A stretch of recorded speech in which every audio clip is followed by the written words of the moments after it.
أعوذ بالله السميع العليم من الشيطان اللعين الرجيم.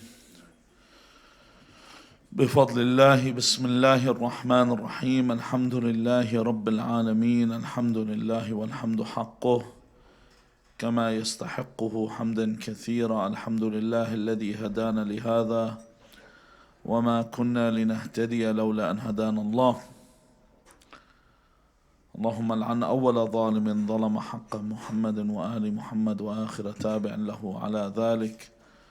اللهم لعن العصابة التي جاهدت الحسين وشايعت وبايعت وتابعت على قتله. اللهم لعنهم جميعا. ثم الصلاة والسلام على خير خلق الله أجمعين محمد.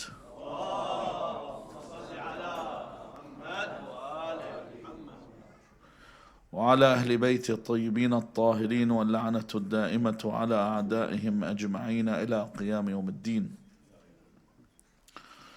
Allah Azza wa Jal, upon creating the human being,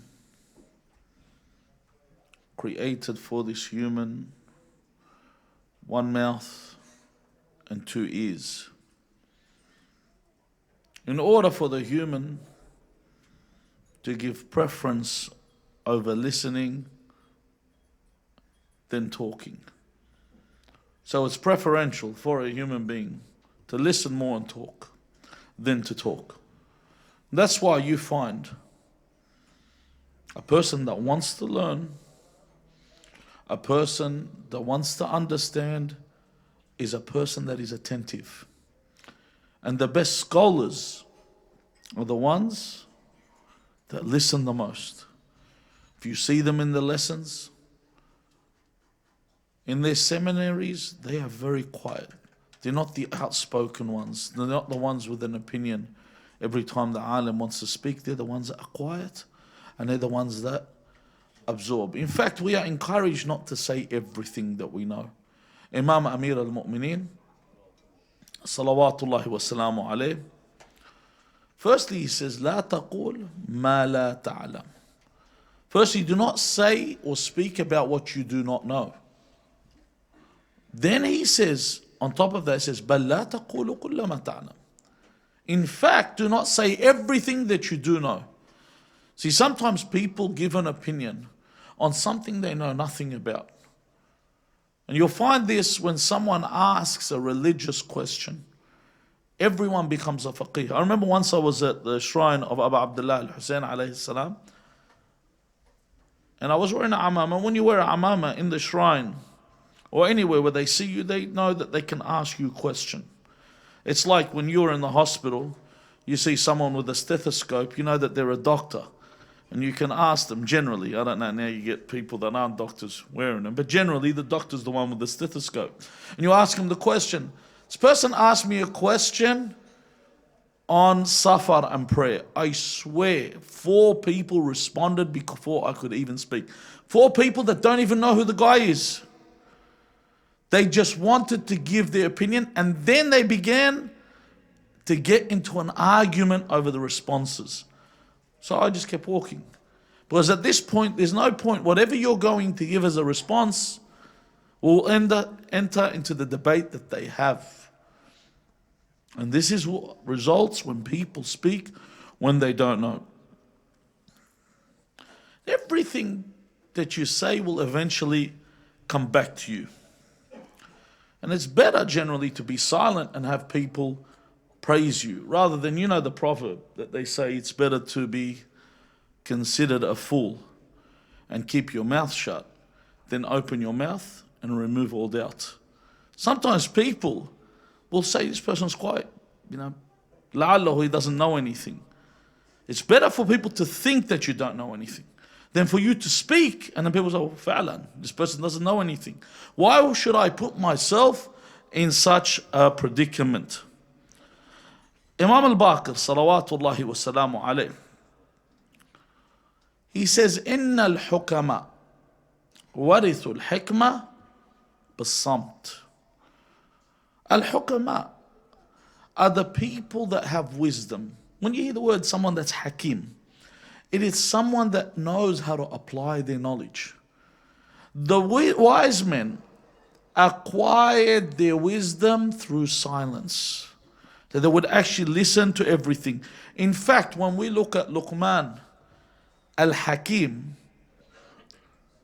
when we look at Luqman al-Hakim, Salamullah alayh, and he's someone, when you think about it, Allah Azza wa Jal talks about him in the Quran. In fact, when he speaks about the words of Luqman, he names a surah after Luqman, and he gives you wise sayings of Luqman like no other. And the Imams, there are more narrations where they actually speak about the wise statements of Luqman. He was a man that was extremely pious, that spent his time in silence. This is what it says. He spent his time in silence. So what happens, as the Imam says, وَرِثُ الْحِكْمَةِ بِالصَّمْتِ. His silence made him acquire or inherit, as the narration says, what? Wisdom. His silence gave him this wisdom. And another thing above this, the Imam says, بِكَثْرَةِ الصَّمْتِ تَكْثُرُ الْهَيْبَةِ. The Imam al-Baqir alayhi salam. The more silent you are, the more of an aura you have. If you look in a group of people, and the ones that are seated, the one that is most silent, we're going to get to a point, because there's a point where the silence ceases. The one that is given the most attention and has the aura, and people look at them in this manner, is the one that is silent, generally in a congregation. Another thing I must remember is, we have another proverb in English. It says, empty vessels make the most sound. That generally something that's empty, if you look at it, if you hit something that's empty, it's hollow, it makes a lot of sound. So someone that doesn't have anything or any knowledge generally will speak about absolutely anything that they have no knowledge about. And they will continue in such a dialogue. And this is why the Imam says, قَلْبُ الْأَحْمَقِ فِي فِيهِ and وَلِسَانُ الْعَاقِلِ فِي قَلْبِ. That the ahmaq, the fool in English, the fool is someone whose heart is on their spout. Basically everything that they say, they just don't deliberate, they don't think, they say it. Whereas, on the other hand, the intellectual person thinks about what they're going to say, and their tongue is in their heart. So they think about what they're about to say. So rather than a fool says something that's wrong, and what does he do for the rest of the night? He tries to justify it. He'll say a point and the point makes no sense. And then he'll fight the whole night just trying to justify this nonsensical point. Whereas the aqil will chew on it and chew on the thought, and then he will speak, and it comes with wisdom, and it comes in the right moment, and it comes in the correct way. And this is why the Imam Amir al-Mu'mineen salawatullahi wa salamu alayhi says in the narration, Al-Mu'min إِذَا أَرَادَ أَن يَتَكَلَّمْ. He says, بِكَلَامٍ. Al-Mu'min, if the believer wants to speak, he says, تَدَبَّرَهُ. When the ta and the da come together, it's a bit of a tongue twister. تَدَبَّرَهُ فِي نَفْسِهِ فَإِنْ كَانَ خَيْرًا أَبْدَاهُ وَإِنْ كَانَ شَرًّا وَارَهُ. That the mu'min, if they want to speak some words, they reflect over these words. They ponder over these words. They deliberate over these words. And if it's good, then they will say them. And if it's bad, they'll abstain from saying them. And then he says, وَإِنَّ الْمُنَافِقِ. As for the hypocrite, يَتَكَلَّمْ بِمَا أَتَى عَلَى لِسَانِهِ لَا يَدْرِ مَاذَا لَهُ وَمَاذَا عَلَيْهِ. As for the hypocrite, he says whatever comes to his tongue, he does not know concern of what is for him and what is going to be upon him. In other words, مَاذَا إِلُّ is of benefit to them. وَمَاذَا عَلَيْهِ means of something that's detrimental to them in the hereafter. But here's where we get to the point. Should a person remain silent? Should a person remain silent? Or should a person speak? If you have something of benefit, then speak. If it's something that's not of benefit, then do not say it. Sometimes there are things that people try to conceal, and this is where our subject's coming to. A lot of people, when we have Muharram majalis, they want you to cover things up. Don't let these out. Don't let people know these hidden truths. Keep it a secret. Why? For the sake of unity. Why keep it a secret? So people don't get upset. Let's keep this. For example, sometimes I'll tell you, can you come? I've had people that call me, we need you to give a lecture, but we're going to have some people that are Westerners here. Can you please anglicize the lecture? I say, they don't Muslimify the lecture when they come and tell us. They're very open that when they want to speak against Islam, it's just so normal. Why is it that you have to cower before them?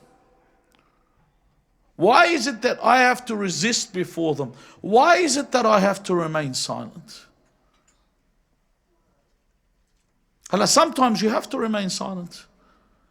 There are certain things, for example, if some fasad goes through the community, you're supposed to cover it up. If some sin's been committed, then you cover it up. Why don't you allow this to come out? Because then it trivializes the matter. It makes it something that's common and acceptable. People say, oh, this is so mundane. This is something we can talk about all the time. So this is why you cover it up. In fact, if you read in the play for Shakespeare, Othello, the Moor of Venice, when one of the characters is speaking to another, one of the main characters here, who's supposed to be pure and chaste, her name is Desdemona, and another character talks about a woman that is an adulteress. And then Desdemona says to her, oh, this is only in storybooks. So you can see the purity there, whereas the other side, she said, no, this is commonplace. And a lot of people say this, sometimes you sit with people and they tell you, like I remember one person, he said, oh, the women here, they're all bad. I said, all of them? He said, yes, all of them. Okay, does that include the women in your family? You want to throw a comment, it's going to fall on your head. Is that include? You want to say everyone's bad? Does that include what's in your family? So before I start throwing comments around, I need to reflect. And in fact, if you are an Azhar or a Sarsari, as the others say, if you're someone that's bad, of course you're going to attract the women that are of your ilk. If you're someone that's licentious and lewd and promiscuous, they're the type of people that will come to you. You will attract from your garment, you will attract from your cloth. They're the people that will come to you, obviously, because that's what's open for sale for them. But if you look for what's righteous, you'll find what's righteous. So thus we keep that hidden and we don't reveal. Where is it when we are supposed to announce things? Where or what is the time where silence ceases? Allah Azza wa Jal says in the Quran, لا يحب الله الجهر بالسوء من القول. Allah dislikes people to announce when something is bad or something is evil that takes place. Some sin takes place, keep it under covers. Then Allah Azza wa Jal gives an exception. And that exception's إِلَّا مَنْ أَحْسَنْتَ إِلَّا مَنْ ظُلِمَ. Except the one that has been oppressed. I can't be silent over this. So when I look at the case of when I look at the case of Abu Abdullah al-Hussein alayhi salam, it is a crime for you to be silent. It is a crime for you to cover up. People tell you, oh, you shouldn't curse in the ziyarah. People get upset when you curse Al Sufyan. These same people that are upset curse Ali ibn Abi Talib's father, Abu Talib. They say he's a kafir and they curse him. We once went to the grave, Jannat al-Mu'alla in Mecca, and used to go inside and visit Abu Talib alayhi salam and Sayyidah Khadija alayhi salam. And they would tell you in your face, this man, Abu Talib, is a kafir. Abdul Muttalib is a kafir. How do you visit them? This same person will tell you Abu Sufyan, the one that headed the war against Rasulullah in Badr, and the one that headed the war in Uhud, and the standard, you know who the standard bearer in Uhud was for Abu Sufyan's army? Muawiyah. They'll tell you they are mu'mins. They are believers. So when you read the ziyarah, and the ziyarah curses them, Allah curses them in the ziyarah. And He mentions in the ziyarah, ala lisanika, ala lisan Allah, wa lisani nabiyyik, upon the tongue of you, O Allah. Tongue taban in Allah Azza wa Jal, meaning that Allah said this. And the tongue of Rasulullah, that Rasulullah said this. Rasulullah has cursed him. Allah Azza wa Jal has cursed him. Then people say you need to conceal this. Don't let it out. Amir al-Mu'minin Ali ibn Abi Talib alayhi salam says, لا خير في السكوت عن الحق كما أنه لا خير في قول الباطل. There is no good. You know, طبعا we have a saying that's not a hadith. You know, you probably all know this saying.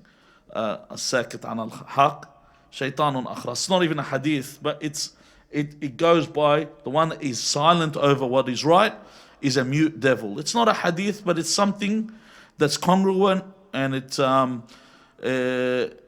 it corresponds with the narration where Amir al-Mu'mineen says there is no good in being silent about what's true or about what is right, just like there is no good in exposing what is wrong.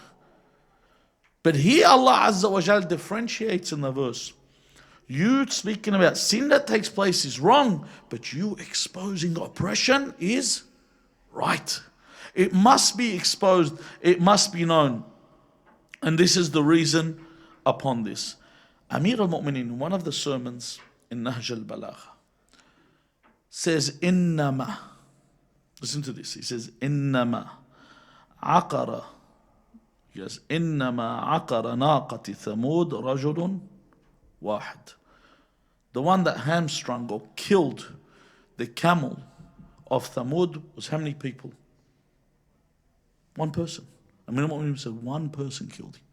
He says, فَأَصَابَهُمُ الْعَذَابِ بِنِيَّاتِهِمْ في عقرها قال الله تعالى فنادوا صاحبهم فتعاطى فعقر فقال لهم نبي الله عن قول الله ناقة الله وسقياها فكذبوه فعقروها يا معشر الناس ألا فمن سأل عن قاتلي فزعم أنه مؤمن فقد قتلني. Now I'll explain what he's saying.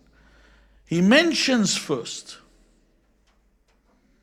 that the killer of the she camel is one person. However, all of them had the intention. Thus, they were associates. So when Allah sent down the wrath, it was collective punishment. Because everyone was an associate. Everyone accepted the oppression. They all remained silent. And even the one that kills me, Amir al-Mu'mineen says, whoever says in this, mentions in any way that this person is a believer. And there are people that say that he's a believer. He says, for this person has also killed me. You are an associate. So these people that sit there and tell you, all right, Yazid ibn Muawiyah is a mu'min, they are associates in the murder of Abu Abdullah al-Hussein. The people that consider al-Sufyan to be righteous, al-Marwan to be righteous, al-Ziyad to be righteous, are all associates in the murder. They're all associates in the killing. Why? Because of their silence.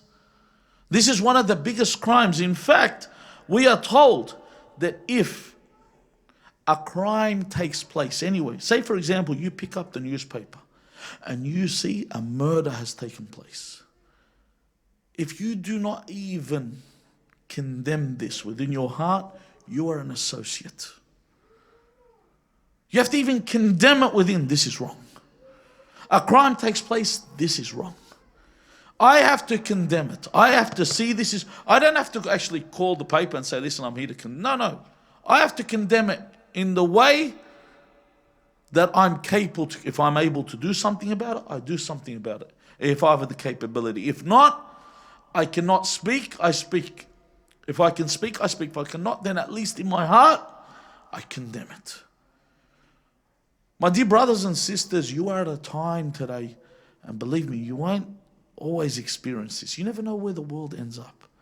We are at a time where we can be vocal. We can speak. You know, there was times where the believers could not even speak. They could not voice what they believed in. There was a time during Banu al-Abbas where a follower of Ahl al-Bayt would deny who his father was, because then they would say, this person's a Rafidi, take him.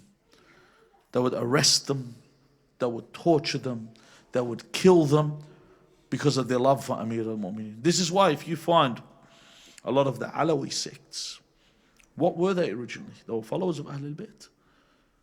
But after the massacre, for example, if you look over the years from Salah ad-Din al-Tikriti all the way to the Ahd al-Uthmani, the Ottoman Empire, they were just killing off believers so that believers would conceal their faith.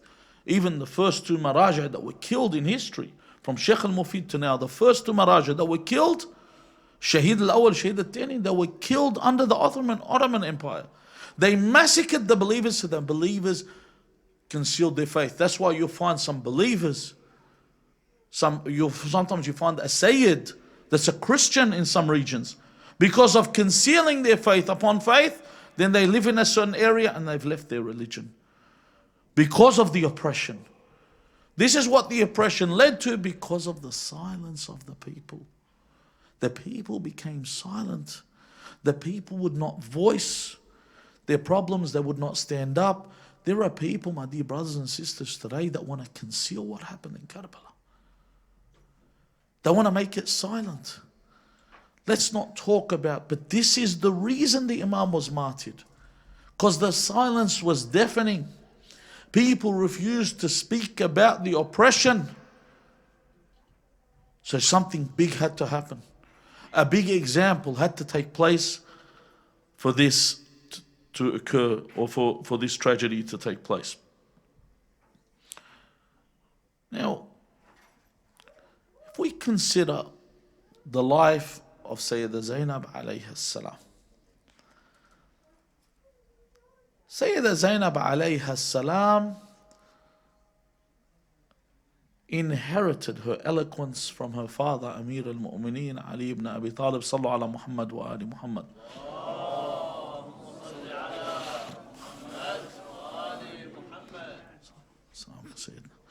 Inherited her eloquence from her father. And on the day that the swords silenced the men, because this is what they did. On the day that the swords silenced the men, her mother, Sayyida Fatima al-Zahra, salawatullahi wa salamu alayha, spoke. She stood, and if you read the sermon, the Fadak, al-Khutbah al-Fadakiyya for al-Zahra alayhi salam, you will see this stance where a woman had to take the position of men, because no man stood up to speak. No man would question what the oppressors were doing. And once again, this position, Sayyidina Zainab alayhi salam was in. Because once again, the scimitar had come down and it had silenced the people. People were afraid to open their mouths for fear of death. And defiantly she stood in the face of a tyrant like Yazid ibn Muawiyah. And she said to him, by Allah, you will not erase our memory. There's no way you will erase this. In fact, another point she mentions, you will not be able to remove this defect of what you have done. And I'll give you an example of this. Once, my brother Sheikh Ali and some of the brothers here, they were in a committee, sitting down with, in this committee for the Muslims, there were Sunnis and Shia, and of them was the Mufti that's present now.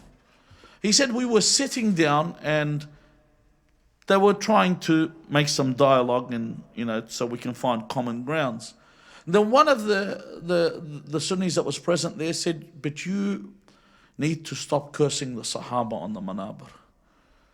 So my brother said, we curse Yazid ibn Muawiyah, the one that killed Imam Hussein. Do you have a problem with that? And he said, the Mufti himself said, La'natullahi alayh. Because of the ar of Yazid, of what he committed, they couldn't say anything. Could you imagine? I tell you, he killed the grandson of Rasulullah. You can't conceal this. You can't hide it. It's something everyone knows. So we had to say, La'natullah alayh. He had no option but to curse him. He was stuck in a position where he had to curse him. Because if he did not curse him, and he accepted this, then he would be an open associate. And this is the thing. She said, you will never remove this defect. It will be upon you forever. And up till today, the shrine of Sayyida Zainab alayhi salam in Damascus became popular not long ago. 150 years ago it became popular. It was always there, but in visiting it became really popular 150 years ago. The majority of people used to visit the shrine that's present in Egypt. Generally all the Shia go to the shrine in Damascus and the Sunnis go to the shrine in Egypt. And people go there and they have needs and they ask for them there, and they say the Zainab alayhi salam. In fact, there was a doctor who was a Nobel Peace Prize winner, Najib Mahfouz. He was an Egyptian, a Nobel Prize winner. I think he's a writer that he won a prize. He actually said on a television program, he mocked the women that could not get children. He said women that were barren, he said before they go to the doctor, they go visit the shrine of Sayyida Zainab in order for them to become pregnant. Now the problem, this guy is mocking it, but if people didn't see a result, they wouldn't go there. If you honestly didn't see a result, why would you go? Why is it it's natural when someone asks you for something that they need, you say Karbala, or you send them to one of the Masumin? Why? Because you know you have a need, this is where you go. And this is the position you head to. People go there, they know when they go there. They know they arrive there with the intention, I'm not returning empty-handed. I have a need. And I've come to ask you for this need. And I turn to you in this direction for this need. Whereas, where is the shrine of Yazid ibn Muawiyah? This tyrant that sat before Sayyida Zainab. Where is he buried now? Who remembers him? If it wasn't for the fact he's cursed in Ziyarat Ashura and people mention his villainy in these majalis, he would never have a mention. He would have been erased from history. He would have been erased from the pages of history. But his villainy and his infamy and his tyranny is the only thing that's brought him into remembrance. We ask Allah Azza wa Jal in the name of Sayyida Zainab alayha salam to hasten the reappearance of our master. This is the first thing we ask for, Al-Hujjat ibn al-Hasan. Because through this, listen, you need to remember, why do we ask for this? Through this is our salvation. We get saved by this. The best things you want in life come with the salvation of the reappearance of the Imam. Everything you want, all the pains, all the aches you have, all the oppression that is around you will be relieved with the relief, with the salvation of our master. We ask Allah Azza wa Jal to grant us the opportunity to visit the grave of Sayyida Zainab alayha salam and rid us of all the enemies that surround these regions and all those that place these enemies in these regions. We ask Allah Azza wa Jal to grant us the intercession of Sayyida Zainab on the Day of Judgment. Walhamdulillah Rabbil Alameen wa sallallahu ala Muhammadin wa alihi at-tayyibin at-tahirin.